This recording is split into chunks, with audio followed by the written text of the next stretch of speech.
How is it that this car even exists? It's a streetable, rebodied race car from Ferrari. We're getting right into the auctions today, and we're going to go over the trends at the end of the auctions. We're going to get things kicked off first with this iconic 90s sports car. This is an original NSX. These cars had that high revving V6 in it, and this one comes with a 5-speed and it has 61,000 miles. It's in great shape. Went for $82,000. I was wondering where that price would shake out from an overall perspective, so I took a look at this chart. We can see that this car came in maybe a little bit above where the comparables were, but it was pretty much in line.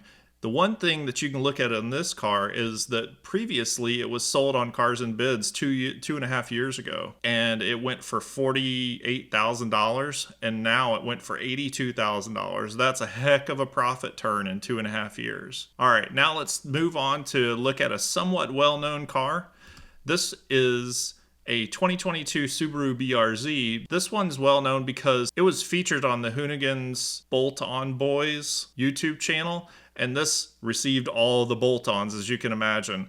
It has everything from the exhaust to seats to wheels to coilovers and a whole lot more. You can look at the listing. The interesting thing about this auction is it was a repeat from about 3 weeks ago. This was auctioned and sold, but the seller failed to go through, so they've been banned from Cars and Bids, and now it got relisted. And so this time it actually went for a couple grand more than what it had done before, so congrats to the seller. All right, now we're going to move on to an iconic and unusual car, a BMW i8. This one's a 2016. I think they introduced them in 2014, but I may be a little off on that. The first time I ever saw one was in January of 2015 at Consumer Electronics Show, CES, and they had them out there for demo, and you could take these as well as a couple other cars. And I think this was around the introduction of the i platform, if not the introduction to it. These had a 3-cylinder engine, 2 electric motors, and like a 7-kilowatt battery, and I think they made around 357 horsepower. Interesting car. So this one sold for $57,000 or $55,000. And they traditionally go a little bit above that. We'll take a look at the chart, and you can see most sales are a little bit above that 55 grand. So I'd say this is a well-bought car. They're usually somewhat polarizing, like I said, and so people either love them or hate them. And but I think this was a good buy, and it was probably a deal at this price. All right, now we're going to move on to another BMW. Well, technically it's a Toyota, but we all know it's a BMW under the covers for the most part. Few changes. This is a 21 Supra with the A91 edition package on it. So these are kind of interesting from a package perspective. The current model year A91 is a carbon fiber package. It's quite expensive, and they go for an MSRP around 65 grand. This one, I had to look it up, and I was mistaken. This one had an MSRP around 55,000. You can see there's a huge variation between model years with the same named package, although there is a difference to it. This with the buyer's fee was about 55 grand. This was right around MSRP. I'm not so sure that that's too much of a good deal, considering that you can get a 3.0 Supra no problem these days for MSRP. So somebody just paid for this to get it now instead of waiting. And I'd say this is a well-sold auction because at that price you could have just got a new one. Keep an eye on these packages on these model year variances, because the prices change based on model year, so one year doesn't equal the other. That caught me off guard, so keep that in mind if you are shopping for a Supra. All right, now we're going to move on to the auctions that are on Bring a Trailer. So in review of Cars and Bids, it was a little slow this week, I'll admit. There were a few high-profile auctions. So one was a Doug DeMuro car. He sold his Audi just recently, but there was another sale of his Defender this time, and it went for a fair price. All right, we're going to kick off our Bring a Trailer auctions with this amazing 2009 430 Scud. So this is the 16M, which is the convertible. And so the 16M is a little reference in the Ferrari world to the 16 Constructors' Championships that Ferrari had won in Formula One. And so this was commemorating that. Anyway, there was about 500 of these cars that commemorated the 16 World Championships of the F1 team. And this car was registered and mostly not driven in Alaska, Montana, Texas, and Florida. So it only has 3,000 miles on it. And I did the math on that for the 14 years that it's been in existence. And basically, it's a little over 200 miles a year. So nobody's driven this car. And so it's just a shame. It's just an absolutely wonderful car. And I get it, especially with the prices now. This thing fetching almost $400,000. It's pretty much in the collector status at this point, and so I kind of understand not driving it now. But up until now, I can't believe that no one had driven it. I couldn't have fought off the urge. Could you? Now we're going to move on to a little bit of a simpler time. And we're going to take a look at this killer C1 Corvette. I was really enamored with this thing. Apparently, this car was part of a VH1 TV giveaway way back in 1989. And I didn't even know that VH1 was around in 1989. Anyhow, this was acquired by a famous artist shortly thereafter. And then it stayed with him for quite some time, not really sure on how long, but now you can see that it went for about 200 grand, a little over 200 grand.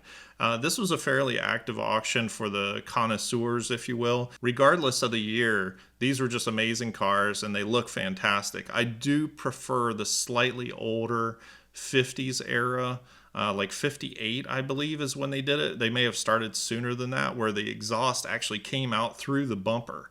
And I always thought that was one of the coolest features. And then, of course, Less Than Zero movie where they have the Corvette in that. Anyhow, I just absolutely love these cars, and this thing just looked stunning in the color combo that they had. All right, now we're going to move on to a little bit of a different vehicle, and so that's a 4x4 Sprinter camper. And so this is a 2020 Mercedes-Benz 4x4 Sprinter. It was professionally built by an outfitter, and it does look the part.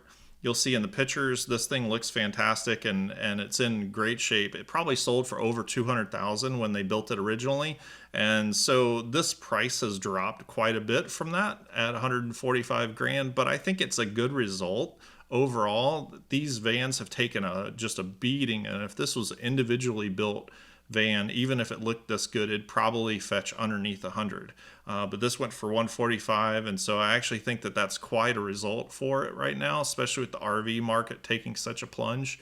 The only change that I'd probably make is I would double the batteries in it. It only has 315 watt hours of batteries, and because of that, it has an AC. It would not last very long on AC, more than likely less than 4 hours. Other than that, this thing is built out really nicely. Whoever bought it, I am positive they're going to have a good time and they're going to enjoy it. Okay, we're breaking records today on here.